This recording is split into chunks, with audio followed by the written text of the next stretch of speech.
Hey champions, how are you doing? Well, in today's video, I'm going to be ranting a bit. It is an outcome of a conversation that happened between two of my clients. All my clients speak to each other with the objective of learning from each other and getting different perspectives. So the conversation was around, okay, how do we take our business to the next level? And one of the very critical questions that both of them were asking, trying to ask each other was, what is that one thing that an entrepreneur must concentrate on to take the business to the next level? Is it purchase and procurement? Is it finance? Is it how to go about managing people? Is it sales? What is that one thing that an entrepreneur can focus on, and that thing can get the business to go to the next level? I obviously work with a lot of small and medium sized enterprises. These are companies largely into services, trading and manufacturing, ranging from about 25 crores of turnover to about 100 200 crores of turnover. So that's the range that I'm talking about. Now my answer is what I'm going to give in this video. Now, that kind of an organization that falls into that range, if you have to really concentrate on one thing, in fact, as an entrepreneur, you must concentrate on everything.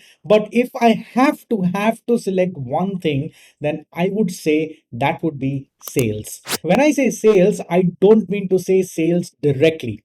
Sales is an outcome of what you do. Now, what is it that you do is actually where you need to concentrate on. Well, let me clear out the confusion. So, sales happen when you give people something that they need. But consistent sales, the sales numbers that continue to grow for months together, quarter on quarter, for year on year, is going to happen only when you give somebody something that they need, and not a lot of people offer that, which means finding your unique proposition. Now, when I say this, a lot of people kind of get confused. And during this conversation, also something similar happened where the person says, "Hey, you know what? I trade in this product, and this is what I get manufactured from China, and therefore there is nothing that I can actually do in terms of innovating." So all that I'm trying to do is I'm trying to work with my dealers and tell my dealers what is it that they need, and that's how I'm trying to position myself in a unique way. So I'm still using the fundas that Hardik gives us, but I'm not really applying it to the fullest. Now, this is not what I'm suggesting at all. What I'm suggesting is finding your unique proposition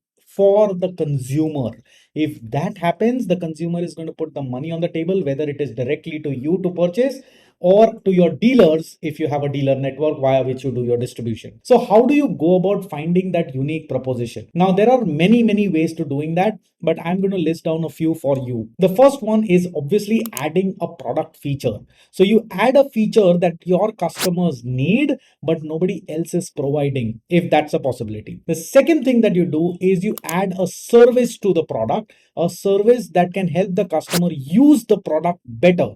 Like if you go to buy an AC, there are services that are provided for the AC. Now, that is the maintenance services. Now, that's a good thing. The third thing that you can do is you can add a sub product with your core product. Like, for example, if you take a car, if you're selling a car and the car vendor tells you, "Hey, I'm going to give you the leather that you need on your seats along with the car and a few other accessories." Now, that's a better proposition. People will go and buy from that showroom and not from the other one that is not giving free accessories. So that these are the three very common ways of going about finding your unique proposition. But there are others too. Like, for example, you can be the quickest in your market, which means you're saving time for anybody. You can be the person where even if the orders come to you last minute, you are somebody who has the capability of fulfilling those orders. You are able to give that. But keep in mind, while you do this, you have to make sure that you don't end up having an excess level of inventory. So you got to do some maths and make sure that you don't go overboard with regards to your inventory, simply because you decided, "I want to be the fastest, so I'll keep the inventory in large numbers." The second thing that you could do in order to become unique is save on the cost. So you can model it differently. Like years ago, we always had to buy furniture, right? There was no concept of renting furnitures, but now we do. So in case if there's a party that I want to hold in my office and there are many people who are coming and I don't have enough seating space, I have only two choices. One is either I buy the furniture or I host the event somewhere else. But now I have an option of renting furniture that is beautiful, that goes with my office decor, and I don't have to spend money to buy the real furniture because I'm not going to need it after that.